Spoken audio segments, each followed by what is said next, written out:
ठीक है प्रदीप जी सुन तो लीजिए, फिर उसका जवाब आप दे दीजिएगा। अभी सुन तो लीजिए। तो प्रदीप जी मैं भी नहीं बोलने दूंगा, मैं आपकी बात बड़ी धैर्य से सुनी, जो आपने जो असत्य असत्य बोले मैं सुनता रहा। हाँ बोलिए सुमित जी बोलिए। असत्य सुनते ना तो यह हाल नहीं होता।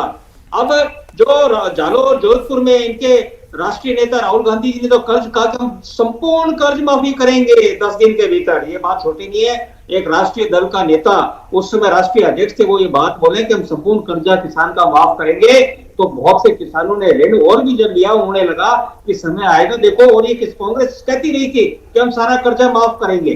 तो ये जो आप ये देखिए कि हनुमानगढ़ में किसान सोनलाल मेघवाल आत्महत्या करता है और वो दोष लिखकर जाता है बाकायदा लिखित में कि राजस्थान के मुख्यमंत्री अशोक गहलोत दोषी हैं कि उन्होंने किसान का कर्जा माफ नहीं किया। देखो किसान आत्महत्याएं कर रहे हैं। आज अलवर में जो हमने पढ़ा, दौसा में देखा, सुमित जी आखिरकार सरकार ने एक बड़ा फैसला तो लिया, सरकार ने एक बड़ा फैसला तो लिया। जो बैंक का मामला है, सुनिए श्रीमान, फिर आप तथ्यों से दौड़ रहे हैं, वो राष्ट्रीय बैंक से संबंधित मामला है। ये वादे तो सब करते हैं, अरे आपके झूठे बातों के कारण ही तो ठीक है सुमित जी और प्रदीप जी, अब आप दोनों एक मिनट रुकिए। किसान नेता वीरेंद्र जी मैं आपके पास आ रहा हूं। वीरेंद्र जी, किसानों की जो मूल समस्या है उस पे ध्यान देने की बजाय सिर्फ कर्ज माफी पे चर्चा हो जाती है और बाकी सारी समस्याएं पीछे छूट जाती है, क्या ऐसा नहीं लगता?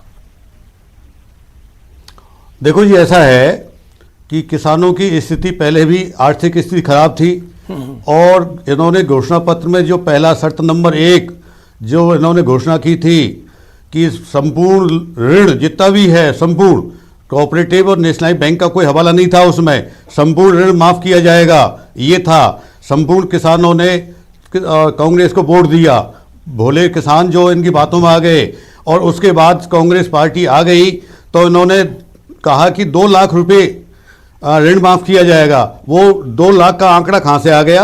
और उसके बाद कोऑपरेटिव बैंक आ गई। दौसा में भी ग्रामीण बैंक है, नेशनलाइज बैंक नहीं है। ग्रामीण बैंक में गिरवी रखी हुई थी जमीन, 7 लाख रुपए लोन था, 15 लाख रुपए था। मेरा ये कहना है कि ये बैंक जितना लोन देती है उतनी ही किसान की जमीन गिरवी रखी जाए। जैसे 10 लाख रुपया लेना है और 20 लाख रुपया बीघा का भाव चल रहा है, तो आधा बीघा जमीन गिरवी रखी जाए उसकी। ये संपूर्ण जमीन गिरवी रख करके किसान को दबा करके ये मारना चाहते हैं। ये बहुत बड़ा षड्यंत्र है, क्योंकि किसान आज, पहले स्थिति ये थी कि पहले ही खराब थी, ऋण माफ करने की घोषणा करने पर उन्होंने ऋण जमा नहीं कराया। अब सवाल ये है प्रदीप जी, आज की स्थिति ये है कि वो जो लोन है, प्रदीप जी अब क्या मेरा ये कहना है कि पहले वीरेंद्र जी अब मेरा तो ये कहना है प्रदीप जी कि लाभकारी किसान अभी तक जो घोषणा की है उसको तो पूरा किया जाए। ठीक है, अब एक किसानों का संपूर्ण वीरेंद्र जी आगे के लिए। वीरेंद्र जी 1 मिनट, अब इसका प्रदीप जी अब क्या कहेंगे? देखिए, ये निहायत ही एक निंदनीय कार्य है और ये नहीं होना चाहिए था कि उसकी पूरी जमीन को बेचा जाता है, नीलाम किया जाता। तो राज्य सरकार ने, मुख्यमंत्री ने पहल करते हुए उसको आज रोक दिया है और इसमें तथ्यात्मक जानबीन करते हुए जो उसके साथ न्यायोचित बात होगी उस पर सरकार दखल करते हुए उसका न्याय कराएगी।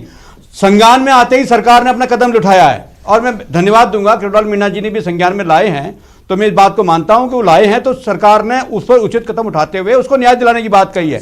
जहां जहां भी ऐसे मसले होंगे वहां पर न्याय दिलाने की बात सरकार निश्चित तौर पर करेगी।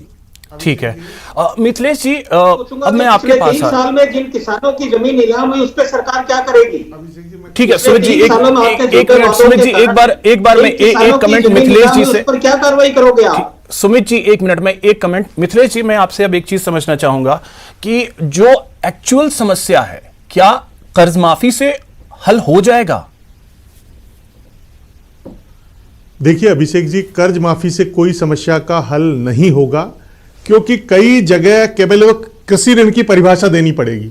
कई जगह किसानों ने फॉर्च्यूनर गाड़ी खरीद रखी है और जमीन मॉर्गेज रख रखी है, वो क्या कृषि ऋण है? सबसे पहले कृषि ऋण को परिभाषित करना पड़ेगा कि उसने खेती के लिए लोन लिया है, उसने बीज के लिए लिया है, जमीन को समतल करने के लिए लिया है, ट्यूबवेल के लिए, तो वो कर्ज माफी में आएगा। लेकिन कई किसानों ने अपनी जमीन पर तेल मिल लगा रखी है, तो क्या वो कर्ज माफी में आएगी? कईयों ने फॉर्च्यूनर ले रखी है, तो क्या वह कर्ज माफी में आएगी? तो इस भ्रांति को दूर करना पड़ेगा। दूसरा, जो इस सरकार में ये हुआ कर्ज माफी वाला मामला, ये कोऑपरेटिव डिपार्टमेंट से है। तो सरकार का जो एक बहुत बड़ा सिस्टम है, कई विधायक भी उनके सलाहकार हैं, कई ब्यूरोक्रेट्स उन्होंने रख रखे हैं सलाहकार के रूप में। तो क्या वो सो रहे थे क्या? सबसे इंपॉर्टेंट चीज है कि क्या वो सो रहे थे क्या कि जब इतना बड़ा एक मरधोरा ग्रामीण जो किसान बैंक है, केसीसी के पैसे थे जमुआ रामगढ़ में, एसडीएम ने सरकार को सूचना क्यों नहीं की? जबकि मुख्यमंत्री अशोक गहलोत 2023 में वापस आने के लिए कह रहे हैं कि देश में सबसे पहले कृषि बजट लेके आएंगे अलग से।